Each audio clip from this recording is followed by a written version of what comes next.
Alors, qu'est-ce que Team? Team, c'est un outil de collaboration. Puis on peut créer 4 types de teams, d'équipes. On peut créer un team de classe, donc ça s'adresse plus à un enseignant et ses élèves.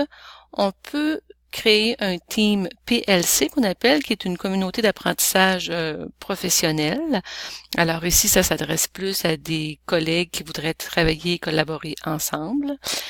On a le membre du personnel qui s'adresse plus ici, par exemple, à une direction d'école et à son personnel. Puis on a celui pour tout le monde qui s'adresse vraiment à tout le monde. Alors, je vais aller vous montrer les différences entre les 4 types de teams.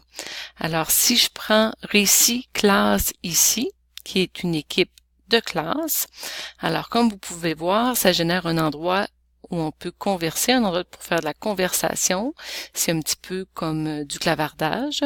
Ça génère un endroit où on peut aller déposer des fichiers. Ici, faire attention, parce que comme on est dans un groupe de travail, alors tout le monde peut venir déposer des choses et supprimer des choses ou modifier des choses. On a un bloc-notes de classe. Qu'est-ce que le bloc-notes de classe? C'est un OneNote que le team génère systématiquement. Et sa caractéristique, comme c'est un bloc-notes de classe, l'enseignant qui va inscrire son groupe d'élèves, il va voir apparaître ici en bas tous ses élèves de sa classe. Alors, il va y avoir un espace bibliothèque où les gens vont pouvoir aller consulter différents documents. Il va y avoir un espace de collaboration où on va pouvoir créer des nouvelles sections et des nouvelles pages pour pouvoir collaborer sur différents projets. Puis par la suite, chaque élève va avoir son espace de travail. Ici, il faut prendre en note que l'enseignant voit tous ses élèves. Par contre, un élève, lui, voit seulement et uniquement son espace avec la bibliothèque et l'espace de collaboration, mais il ne voit pas ses pairs, il ne voit pas les autres élèves. Ensuite, toujours dans le menu ici en haut, là, on a fait conversation, fichier. Présentement, nous sommes dans le bloc-notes. Bien sûr, dans le team de classe, il y a un endroit pour générer des devoirs, alors pour pouvoir distribuer des devoirs à tous les élèves. Puis ici, on a un petit plus qui nous permet de pouvoir venir ajouter d'autres applications là, selon nos besoins.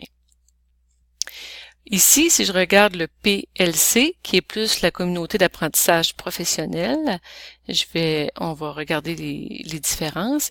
Alors, c'est la même chose que celui pour la classe. On a l'espace de conversation pour clavarder.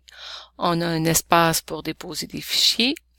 On a un bloc-notes, mais cette fois-ci, au lieu d'être un bloc-notes de classe, c'est un bloc-notes normal, comme n'importe quel OneNote qu'on pourrait ouvrir. Alors, on peut ajouter les sections et les pages qu'on veut. Bien sûr, on n'a pas l'onglet Devoirs, parce que ça ne conviendrait pas dans un contexte de travail d'équipe. Puis, on a le petit plus là qui nous permet de venir ajouter aussi d'autres applications au besoin. Le bloc-notes, pas le bloc-notes, mais le team du personnel, si on clique dessus, alors ça génère comme les autres un endroit pour faire la conversation, un endroit pour déposer des fichiers, un bloc-notes qui est un OneNote et bien sûr toujours là le petit plus pour pouvoir venir ajouter d'autres applications. Et on a celui qui s'adresse à tout le monde, qui propose moins d'outils, qui propose seulement les conversations et un endroit pour déposer des fichiers, mais on peut lui aussi venir ajouter d'autres applications selon les besoins. Alors voilà, ça présente les 4 types de teams que l'on peut créer.